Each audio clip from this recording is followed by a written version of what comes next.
Sve vas pozdravljam, evo učimo o središnjoj Europi. Najprije da malo vidimo na karti, to je recimo ovaj dio, premda je Europu teško podijeliti na te dijelove. Evo pitanje je li Francuska u središnjoj Europi ili nije, to niko i ne zna u biti, a postoji neki dogovorni naziv da je središnja Europa evo ovo. Ona je inače taman na 50. paraleli gdje nije ni vruće ni hladno. Ovdje su već prilično jake zime, ovdje je vruće, tako da je klima vrlo povoljna, tu rastu bjelogoriče šume, to je umjereno topla kišna klima, ima puno kiše i zbog te kiše postoje rijeke. Rijeke onda teku u obližnja mora jer more je vrlo blizu, premda ovdje postoje države bez izlaska na more, one to obavljaju u lukama susjednih zemalja. Dakle, rijeke središnje Europe su zanimljive. Evo, ovo je rijeka Laba, u Njemačkoj zovu Die Elbe. Ovo je rijeka Odra. Ovo je rijeka Rajna. A ovo u drugo more teče Dunav. I na tim rijekama izgrađeni su jako lijepi gradovi. Tako da ćemo mi danas upoznati jednu od njih, a to je ova. Koja je to rijeka? Laba ili Elbe. Neko kaže Elba. Kad još malo približimo, krenut ćemo ovdje iz glavnog grada Češke Praga. On nije baš na samoj Labi. Kroz njegov centar teče jedna druga rijeka, Vltava, ali ona je pritok Labe. I onda ona ulazi u Njemačku i tu nam je grad Dresden, tu je dalje grad Wittenberg, Magdeburg i na kraju se Laba ulijeva u Sjeverno more, u estuariju i tu je najveća njemačka luka Hamburg. Otvorite atlas na 50. i 51. strani i pratite ovo putovanje. Pišite bilješke, napišite 15 do 20 natuknica i to će vam biti zadaća, nadam se da ćete pratiti, da vam neće biti dosadno. Stavite atlas pred sebe, znači na 50. i 51. strani i udri, krećemo. Jeste spremni? Jeste.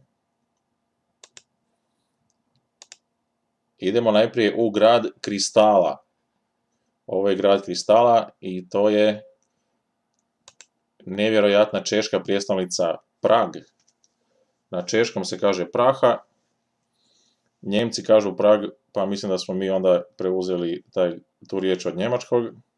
Kako danas preuzimamo sve od engleskog, tak smo nekad od njemačkog. A fora ima baš svoj naziv. Svoj naziv imaš s onim gradovima s kojima imaš veze, a s Pragom nije bilo neke velike veze. Mi imamo svoj naziv za Budimpeštu, Rim i tak dalje.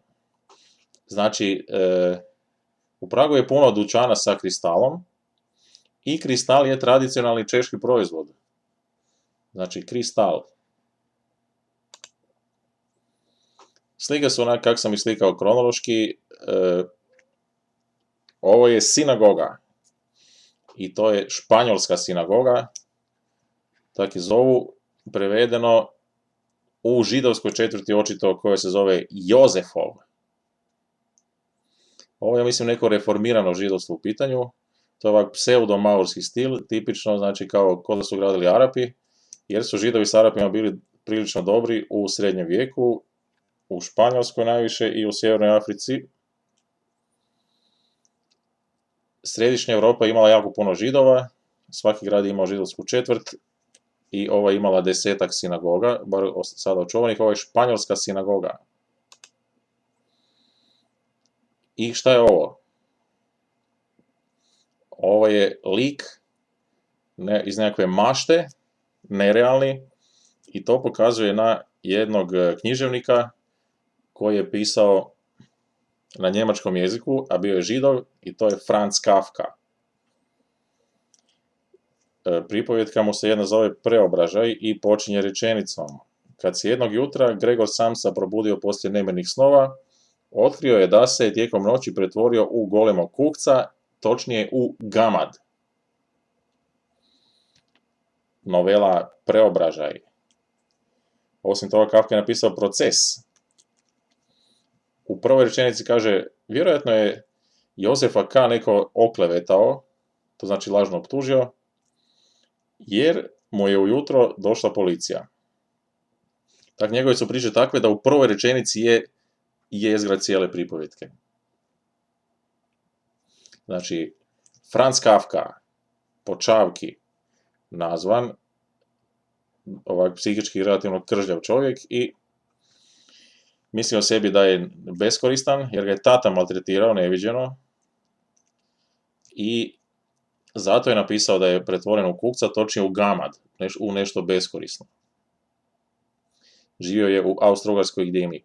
Dakle, spomenik Francu Kafki, češkom Židovu na njemačkom. Ovo je u toj četvrti neka starija zgrada, ne znam točno više kak se zove. Je li to sinagoga ili nije? Mislim da nije. Sinagoga koja je pretvorena u muzej je ova. Zove se Klausova.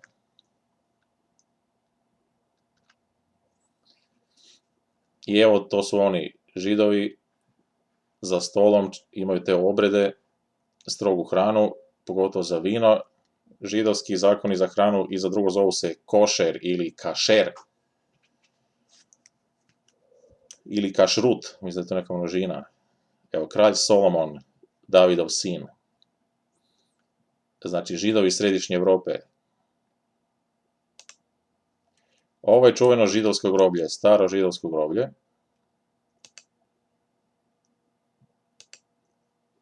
I sad idemo dalje po Pragu. Svugdje, na svakom koraku u Pragu ti piše divadlo. Divadlo. Šta je to? To je kazalište. Prag je prepun kazališta. Raznih vrsta, a ima puno tih kazališta sjena. Evo kazalište sjena, gdje se izvode razni oblici. Na ovo nisam išao. Dalje hodamo po gradu i ovo je u starom gradu, znači da vidiš ovo je najstariji dio i ovo je katedrala, koliko znam katedrala Svetog Vida. Ovo je filharmonija. Tu se svira muzika. Evo, tim povodom mogli bi zviznuti jednu melodiju.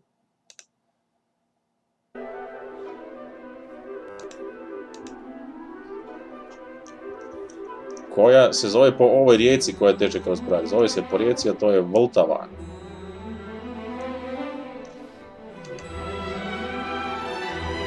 Evo, slušat ćemo je do rijeke Vltave.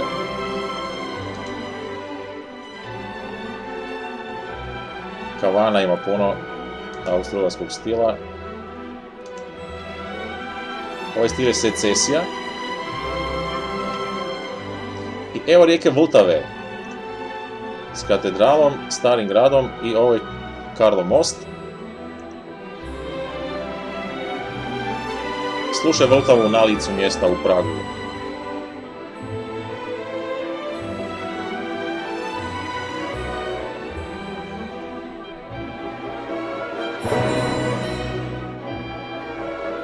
Manje od minutu će trajati.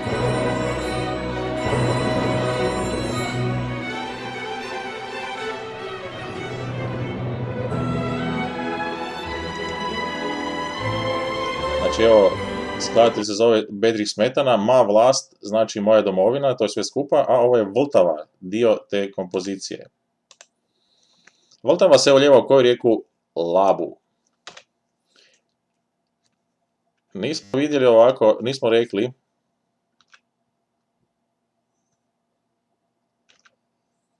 kavana u secesijskom stilu. Secesija je nevjerojatan stil, evo to je to. Staro taman je 100 godina. Tad se tako radilo, slavenske riječi, pazi, život. I to je taj stil Jugendstil ili Art Nouveau ili secesija. Sa nekim biljnim motivima i ovak nekog stila. Ima u Zagrebu nekoliko takvih zgrada, ali Prag je jači u tome. Prelijepe su zgrade. I šta piše ovdje, naravno, divadlo. Knjigi, slavenski jezik.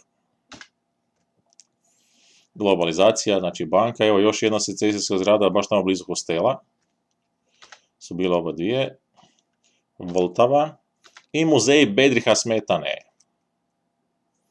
Bedrih Smetana je češki skladatelj, skladao je onu melodiju Vltava, koja je dio cijele skladbe, ili kako se zove, Ma vlast ili Moja domovina. Evo isto slavenskog imena Dalibor. To je on, Bedrih Smetana.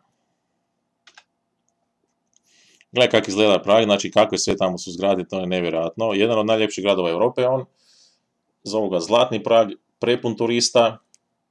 I ovdje je bilo jako puno ruskih turista. Bio je početak godine kad su praznici za njihov Božić i prije 50 godina Rusi su bili okupirali Češku, Čehoslovačku i Prag i hodali su tamo kao vojnici sa strojnicama i tak, a sad hodaju sa fotoaparatima. Mladi, stari i srednji Rusi, oduševljeni Pragom i dolaze kao turisti u njega. Znači, ipak se povijest mijenja u ovom slučaju na bolje. Rusi uživaju u Pragu. Sve u znaku kazališta, znači ovo su marionete raznih likova. Karlov most si možete zapisati kao simbol Praga. Sviraju na njemu, ili neki jazz to bio, ja znam, pazi, ovaj tu struže po tome i kao trala. Po ovome Karlov most u Pragu, na rijeci Vltavi. Šta je ovaj čovjek? Biskup, ima mitru i štap, to je biskup. Češki granat, znači puno je ruda, jer Njemačko-Češko sredogorje je staro i ima rude. Zbog toga je Češka bila u Austro-Ugarskoj industrializirana i jedan od najbogatijih dio te zemlje. Jedan od najbogatijih dijelova, pardonček. Ovo je sad muzej Franca Kafke. Muzej Franca Kafke je ovako uređen. Onda barokna crkva. Ovo je crkva Svetog Ilije. Ovaj stil je barok. Isto tipičan za središnju Europu od prije 300 godina. I ovo je sad kazalište, ovo je nacionalno kazalište, tu je bio balet Lusaček i nisam imao pojma da je to Orašar. To je Orašar, Šćelkunčik, Lusaček, ruski balet Čajkovskoga za 10 kuna samo za 10 kuna. Balet na balkonu, to je nacionalno kazalište, tu su opere i baleti. I to je bilo na foru onog Ebenezera Scroogea, kao kazalište to spojilo, koji ima ona 3 božićna duha. Dalje hodamo po gradu, nevjerojatni kristal gledamo. Ne može se nadiviti na slikat svih tih zgrada, znači prelijep grad je Prag i preposjećen turistima. Ovo je, ja mislim, glavni trg. I tu se reklamira opera Don Giovanni, što je skladao Mozart, na talijanskom, jer je to bio neki kao pjevni jezik. I Mozartova opera Don Giovanni praizvedena je, znači prvi put u povijesti izvedena u Pragu. Onda smo otišli u ovo kazalište, što je imalo nevjerojatne efekte, znači dođe čovjek u sobu i odjednom počne mu kaput letit. Onda počne mu rukavice koje je skinuo letit i tako dalje. Kako to leti, ja nisam znao sve do kraja. Na kraju su otkrili malo, neke stvari su otkrili, ali ne sve. I mogu si doći tamo i to probat kako se ovaj magarac miče. U čem je fora? Ovi ljudi su bili obučeni totalno u crno, sa crnim preko glave i preko ruku i oni su micali te stvari. Ali ti njih nisi ni najmanje vidio, nego samo vidiš da stvari lete. I to čak iz prvih redova nisi vidio ljude. I bili su nevjerojatno uigrani, znači da je kapa letila odavde do ovdje bez promjene ruku. Znači ne vidiš ti da se ruke kao mijenjaju, nego kapa onak leti. Nevjerojatna uigranost. Evo Franca Kafke.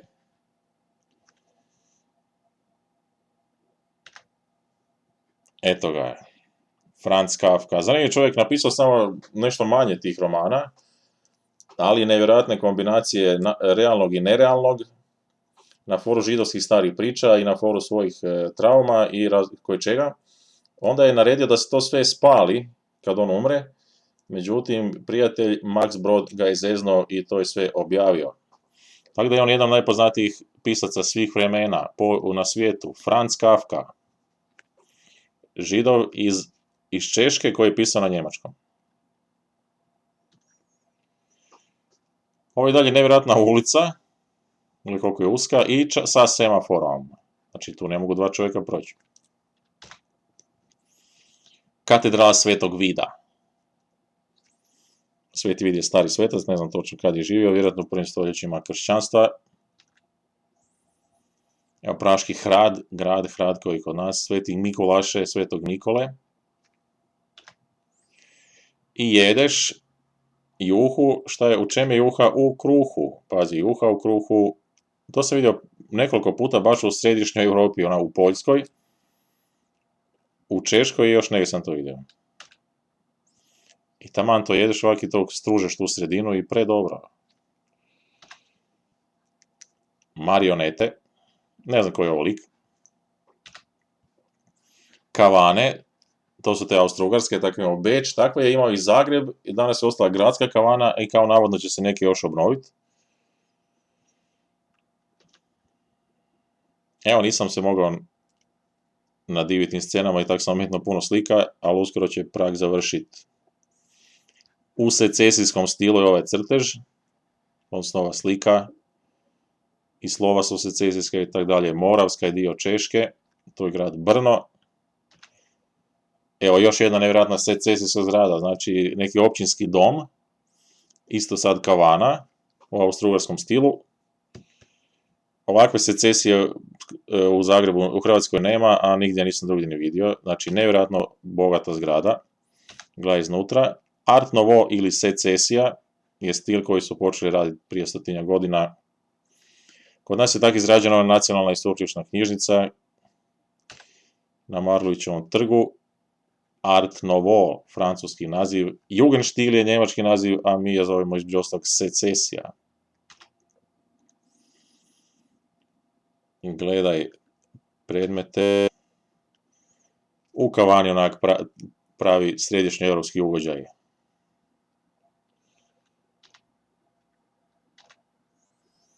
Evo ga, to je taj općinski dom, nevjerojatna stvar. U nevjerojatnom Pragu.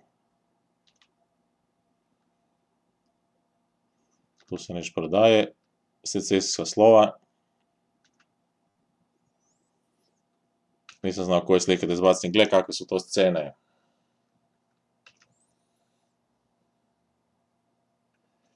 Slikar je bio Alfons Mucha, koji je slikao u tom stilu. I evo nas na operi Don Giovanni, gdje su marionete kao pjevale, a to je bilo sve pušteno sa CD-a. Čak su se vidjeli ruke kak miču konce. Mozartova opera Don Giovanni, praizvedena u Pragu. Evo ga. Porculan je isto češki tradicionalni proizvod. I ovo je sve od Praga. Valuta u Češkoj je kruna, starog naziva i Češka još nije prešla na euro. Mi napuštamo Prag. Idemo dalje niz Labu u grad Dresden u Njemačkoj.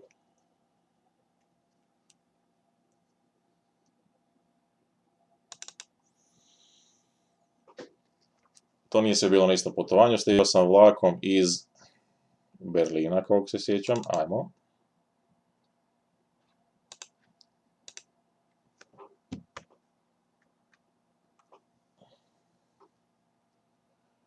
Znači, grad Dresden, koji ima slavenski naziv, tu su bili Slaveni, pa su ih Njemci potisnuli. Drezd je kao drozd, ptica. Evo nas u Drezdenu. Gledaj dvorac, u tom dvorcu je živio kralj, jer je Dresden bio glavni grad kraljevstva Saske, glavni grad Saske, uređen dvorac. Inače je Dresden bio nevjerojatno razrušen u savezničkom bombardiranju, to znači američkom, britanskom, u 2. mjesecu 1944. Bilo je jako puno poginulih. Znači, nakon što su Njemci istresli ne znam koliko bombi na Britaniju i na Poljsku i na Nizozemsku, tak su sad ovi na Njemačku i napravili isto ratni zločin. Tada su svi svima porušili. Onda je obnovljen, evo, nevjerojatan dvorac saskog kralja Friedricha Augusta II. Vidjet ćemo spomenik. Dresden je pripadao istočnoj Njemačkoj, koja je bila nerazvijena, komunistička zemlja pod vlašću Sovjetskog saveza, pod velikim utjecajem njega. Zvala se na njemačkom Die Deutsche Demokratische Republik, Njemačka demokratska republika, a nije bila demokratska. Međutim, to je vrijeme veliko broj Njemaca ostalo u lijepoj uspomeni i oni sad zazivaju to vrijeme i imaju knjige kako se Getränkebuch, pića koja su se pila u vrijeme DDR-a, znači od 2. svjetskog rata do 89. Pa onda Kochbuch, kuharica, pa Backbuch kao o pečenju, Kindergeschichten, dječje priče, znači sve kako je to bilo u DDR-u. Kod nas takvih stvari nema, a ovdje se to zove ostalgiji, kao ostalgija. Ost je istok, znači kao neki žal za vremenima u istočnoj Njemačkoj. Hodamo po gradu, prepun je bio turista, isto jako puno Rusa je bilo. Rusi sad dolaze kao turisti, ne više kao okupatori, predobra stvar. Razmirili se turisti po dvorcu. U trgovačkom centru je ova žena svira na klaviru. Mislim da su ovo tamo bili Rusi. Evo to kralja Friedricha Augusta II. Saski kralj. Saska je bila značajno kraljevstvo. Veliki grad u njoj je bio i Leipzig. Pogledaj njega, Leipzig. Grad u kojem je svirao Bach u crkvi kao orguljaš. A sjedište kralja Friedricha Augusta je bio Dresden u 18. stoljeću. Onda su se ta kraljevstva ujedinila u Njemačku. Neke su bila kraljevstva, kao što je bila Pruska, Bavarska, Saska. Neki su bili gradovi, grad za sebe kao država, kao Hamburg, Bremen, Lübeck, ovi na moru, hanzeatski gradovi. Neke su bile grofovije, markgrofovije, kneževstva i tako dalje. To se sve poujedinjavalo onda u Njemačku. Još je bila igra da se i Austrija današnja, odnosno te zemlje gdje se govorio još njemački, pripoje, ali nisu. Imamo danas države i Austriju i Švicarsku. Ova je crkva koja je bila totalno uništena u 2. svjetskom ratu, u tom američkom bombardiranju, to je Frauenkirche, Gospina crkva, ajmo reći. Premda protestanti nemaju kult Majke Božje, ipak imaju puno crkava njoj posvećenih, nazvanih po njoj, a ispred crkve je osnivač protestantizma Martin Luther. I uskoro idemo u njegov grad. Friedrich August II. Saski kralj.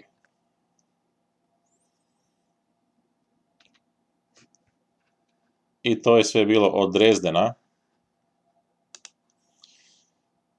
Spuštamo se dalje niz Labu i dolazimo vlakom baš u grad gdje je nastao protestantizam. To je Wittenberg. Zove se Lutherov grad Wittenberg, tako su ga nazvali, evo čak i službeno, Lutherstadt Wittenberg. Tu sam si neki fotić pričepio novčanikom i više manje odnosno ekran mu je otišao. Hodamo po gradu, to je Lutherov spomenik. Znači iz ovog, ili ovo Luther, ovo je taj neki valjda Filip Melanchthon, drugi bitni protestant. I ovo je dvorska crkva na kojoj je Luther prikucao one teze, prijedloga reformi Papa je to odbio i onda se Luter s njim posvađao i odcijepio tu crkvu, pridružile su se razne biskupije i to danas zovemo evangelici, luterani. Ovo je grob Martina Lutera, dame i gospodo. Čovjeka koji je promijenio kršćanstvo. Ovo je grob Filipa Melanštona, isto teologa. Obojica su predavali na tom sveučilištu Wittenberg koji postoji još uvijek. Luter bio je redovnik, augustinac, on se oženio Katarinom von Bora. Ispapio papinu bulu i spalio papinu bulu i to mjesto sam vidio, označeno je gdje je on spalio bulu kad ga je papa izopćio. Posvađalo se jako s papom, crtan je kao vrag papa sa kopitima i tako dalje. Idemo dalje niz Labu i stižemo u grad Magdeburg. U pokrajini Sachsen-Anhalt i pogledaj kakva zgrada, je li starija od svih dosadašnjih? Je, to je negdje iz 12. stoljeća u romaničkom stilu, ovaj stil je romanika, kad se okrugli lukovi i ovo se ponavlja, ovo je bifora, ovo trifora. Pogledaj ovu crkvu, isto romanička, nevjerojatna stvar, znači staro negdje 1000 godina. I evo rijeke Labe. Rijeka Laba teče kraj katedrale u Magdeburgu. Biskupija Magdeburg bila je osnovana sa ove strane Labe, to je prema Poljskoj, zato da se pokrste Slaveni koji su tu bili. Znači sve do ovdje su bili Slaveni, do pola istočne Njemačke, a ovdje su bili Germani. Znači Laba je bila granica i onda su Germani, današnji Njemci, polako osvajali taj teritorij, došli su skroz do Kaliningrada današnjeg, kojeg su zvali Königsberg, i onda su im 1000 godina kasnije to uzeli Rusi, a ovo su im uzeli Poljaci, međutim, evo, ipak dio je ostao, i tu ima puno onda slavenskih naziva, sve jedno što Belnic, Kemnic, Andric i tako dalje. Evo, romaničke crkve, katedrala u Magdeburgu, i tu je pokopan kralj Oto I, jako bitni kralj, živio negdje u 10. stoljeću, 11. Povrijedio je Mađare i zaustavio njihovo širenje. Oto I veliki. Htio je dobre odnose s Bizantom i tražio je za svog sina Ota II bizansku princezu.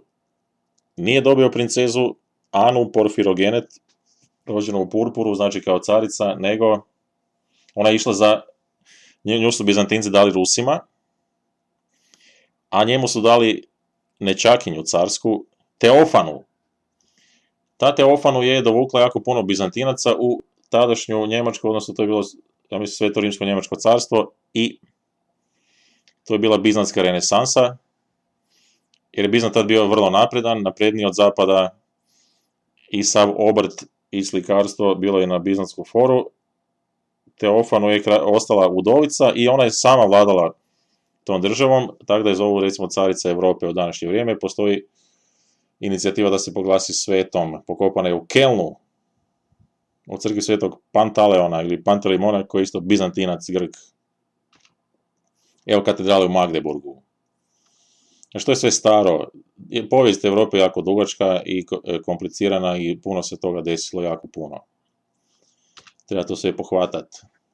A sada hvatamo brod po Labi. Inače postoji križanje morskih, ovih riječnih puteva u dvije razine. Tu su čak podigli rijeku. Mislim da je jedno rijeka Laba, a drugo je neki kanal. Na dvije razine je nevjerojatan pothvat. Katedrala u Magdeburgu. Evo, tu je grob Otona I. Ovo je zanimljiva zgrada u Magdeburgu. I tramvaj i tako dalje. I ogromni je shopping centar. Ogromni shopping centar. U Njemačkoj isto jako velika potrošnja, veća nego kod nas.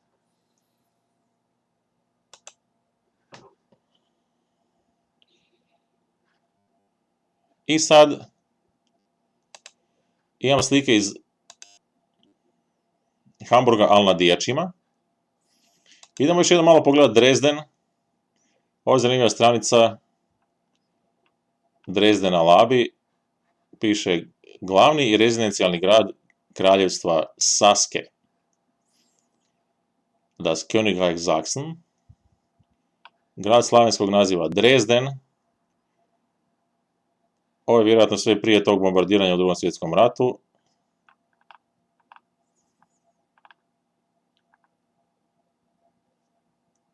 A onda imamo na kraju slike Hamburga, odnosno stranica grada Hamburga.